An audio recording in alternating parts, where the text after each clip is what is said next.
બળદેવભાઈ, ખાસ કરીને વાત કરવામાં આવે તો સોશિયલ મીડિયામાં છે ગઈકાલે હીરાભાઈ સોલંકી છે તે ભાવનગર પશ્ચિમના ધારાસભ્ય છે, સરકારના પ્રવક્તા છે જીતુભાઈ વાઘાણી, તેને મળ્યા હતા. શું આ મીટિંગમાં નક્કી થયું હોય કે બળદેવભાઈ ઉપર આક્ષેપ કરવાનું તેવું તમને લાગે છે?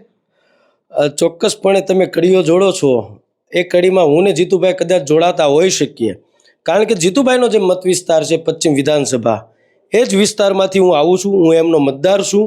એ જ વિસ્તારથી હું મારા મતદાતાઓનું પ્રતિનિધિત્વ પણ કરું છું.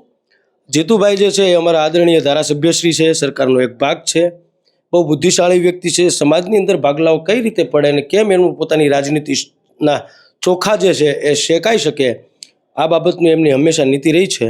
એટલે ચોક્કસપણે કદાચ એવું હોઈ શકે કે એ બેઠક થઈ ત્યારબાદ મારું વ્યક્તિગત ટાર્ગેટ કરવાનો કોઈ એજન્ડા હોઈ શકે.